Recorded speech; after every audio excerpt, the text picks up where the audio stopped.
napravite avatar. Znači sve što treba da uđete u Google Play prodavnici i ukucate Minecraft avatar i onda će vam izbaciti nešto karton avatar. I evo ga. Evo danas ćemo mi napravimo nekoga lika. Znači evo imate tamo boy ili girl. Ja sam naravno izabrao boy. Znači ima malo virusa isto.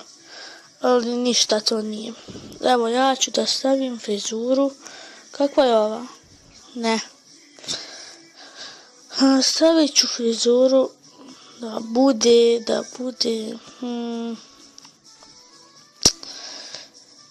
ne znam.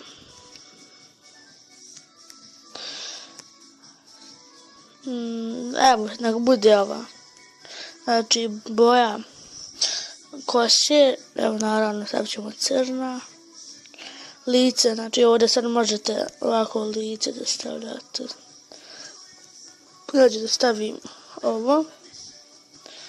Skin color, znači boja kože. Evo ja da stavim ovu. Evo. Obrve. Stavit ću ove, ali nažalost neću moći ovu kosu pošto je prevelika. Stavit ću onda zato ovu kosu. Ne. Nije ni ta. Stavit ćemo.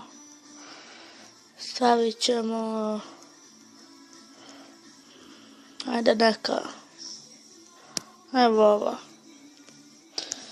Znači, dobro to i obrve i sada oči. Evo ove su moćne. Stavit ću usta.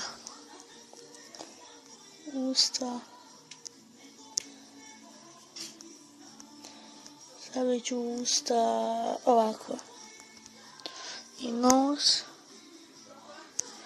I imate sad bradu, ali ja neću bradu da stavljam. Naočale isto neću, ali stvarno imam moćni naočale. I da vam pokažem.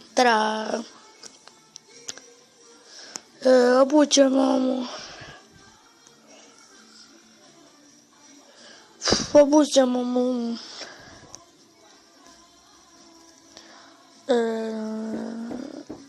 ovo. Ne. Evo.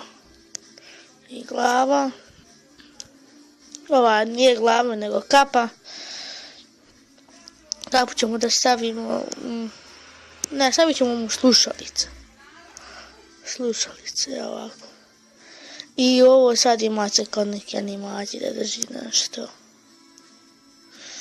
Ali ja ću da stavim ovo. Gdje je? Ne. Imate ovo, a ja ću onda da ipak ću da stavim. Evo, ovo. Sad ovo pozadina. Stavit ćemo ovo ovako, evo ova. Čisto onako. Sad ovdje imate svašta nešto. Tekst, kao da on nešto govori. Ovo prazno. Ne može se napisati. To ništa nije se stavljam. I sad ako pritisnete ovo, onda ćete morati iz početka raditi lika. Tako da ja neću da pritisnem to. I odmah kad završite, samo pritisnite ovo. I sačuva nam je slika. I nadam se, ako vam se svidio ovaj tutorial mali, hvala što ste gledali ovaj video, vidimo se poza.